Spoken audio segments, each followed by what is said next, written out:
Le journal politique, présenté par Laura Sahin.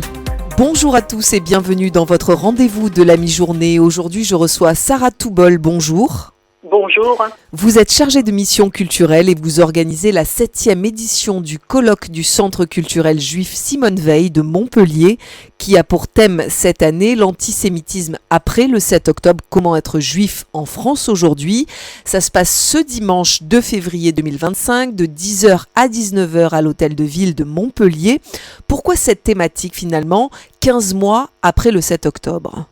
Eh bien, cette thématique, elle nous a paru évidente parce que disons que la thématique générale qui guide tous les colloques que nous avons réalisés, c'est bien sûr la lutte contre l'antisémitisme. Et il nous a apparu cette année évident de centrer nos débats et les interventions sur justement cette poussée je dirais presque inexorable de l'antisémitisme en France, notamment depuis bien sûr les horreurs du 7 octobre. Alors pour cela, vous recevez des intervenants prestigieux comme Michael Darmon, journaliste et essayiste, Denis Charbit, chercheur franco-israélien en sciences politiques, Diane Richard et Valérie Abécassis qui sont écrivaines et journalistes, et Florence Bergeau-Blaclair, docteur en anthropologie. Vous avez essayé là d'accueillir finalement des intervenants riches qui peuvent vous offrir une vision diverse aussi sur cette thématique. Oui, tout à fait. Alors, en fait, notre colloque se divise, on va dire, on peut le dire, en deux grandes parties.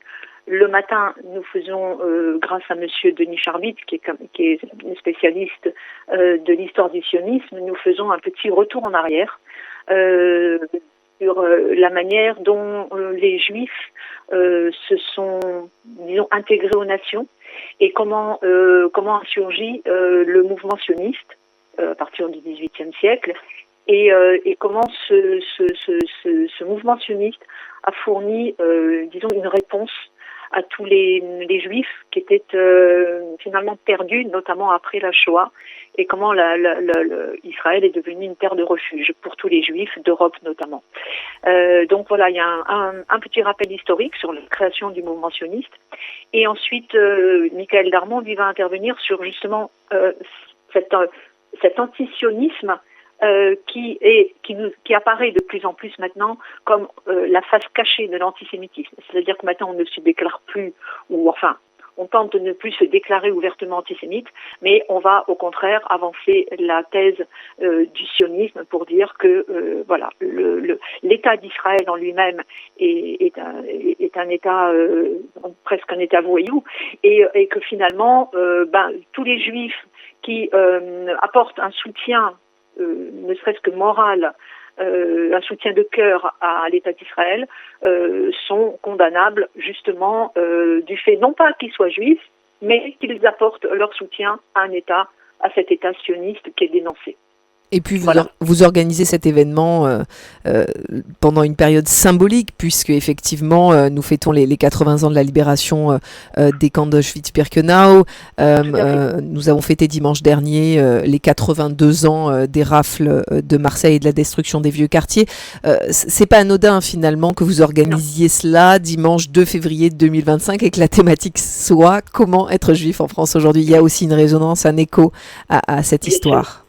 Bien sûr, tout à fait, évidemment. Et donc voilà. Et la deuxième partie où interviendra à nouveau Monsieur Denis Charbit en début d'après-midi, ce sont justement il va tenter de nous fournir des outils et des pratiques pour combattre justement l'antisionisme, parce que ce qui manque, je pense,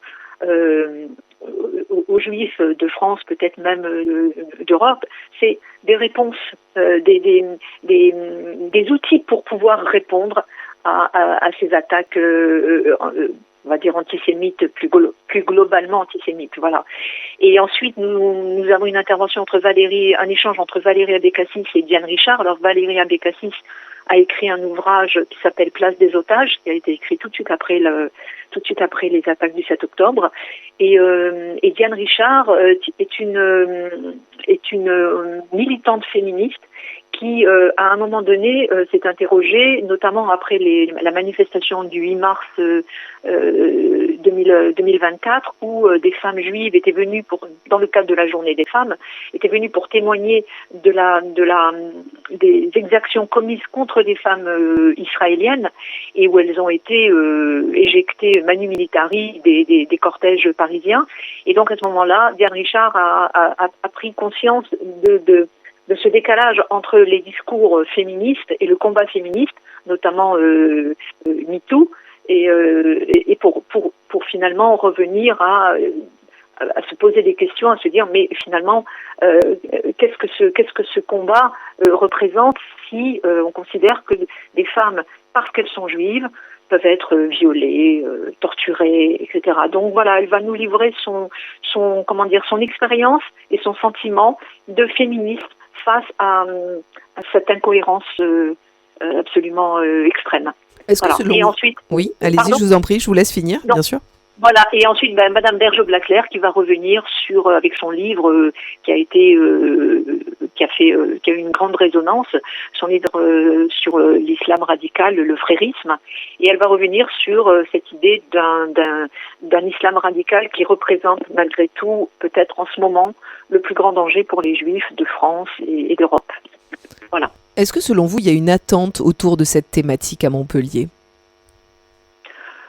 Oui, je pense. Oui, je pense. Alors bon, sachant que dans le public qui fréquente nos colloques, les différents colloques qu'on a eus, il y a évidemment une part de public qui fait partie de la communauté, mais il y a aussi énormément de gens qui ne font pas partie de la communauté et qui viennent parce que, bon voilà, déjà les intervenants sont de qualité, et puis ensuite parce que ça porte un éclairage différent par rapport à ce qu'on peut entendre dans les médias ou ne pas entendre, justement. C'est plutôt ça d'ailleurs. C'est pour vraiment faire entendre une voix guidée par cette volonté de combattre l'antisémitisme et de dire on n'est plus des témoins, uniquement des témoins, mais on agit et on essaye d'agir en diffusant la parole de gens qui ont des analyses pertinentes et qui sont capables peut-être d'ouvrir des fenêtres et voilà, et peut-être inciter à des prises de conscience ou tout au moins oui, voilà, voilà, je crois que c'est ça essentiellement, une prise de conscience face à tout ce qui se passe en ce moment, au discours de haine et à la violence, à l'intensification de la violence à l'encontre des communautés juives.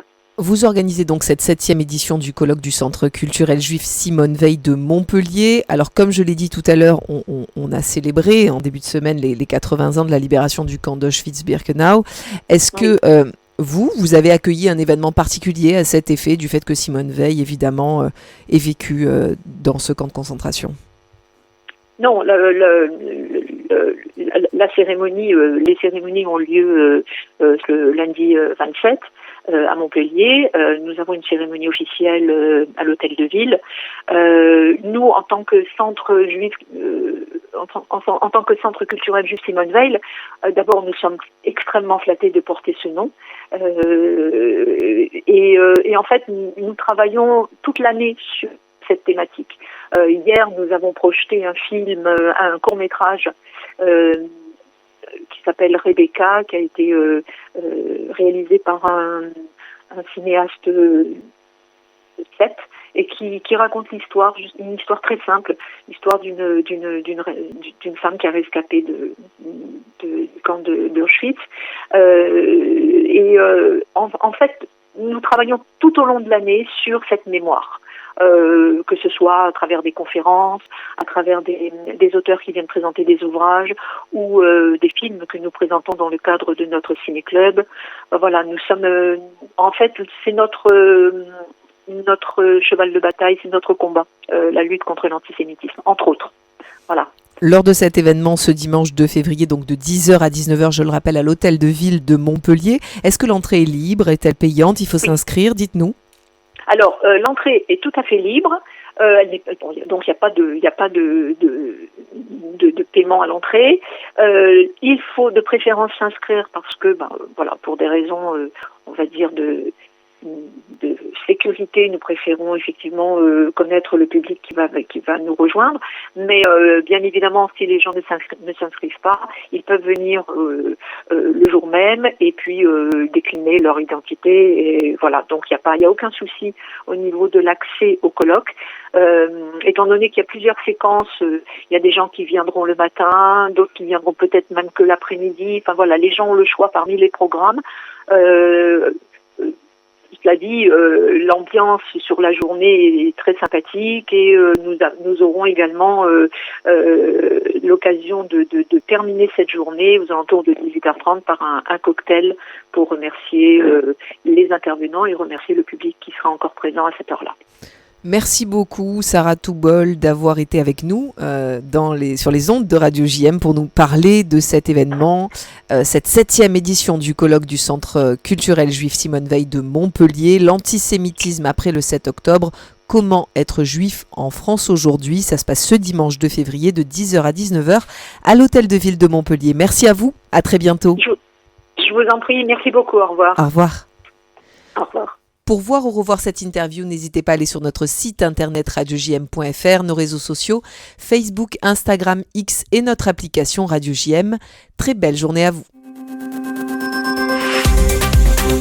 Le journal politique, présenté par Laura Saint.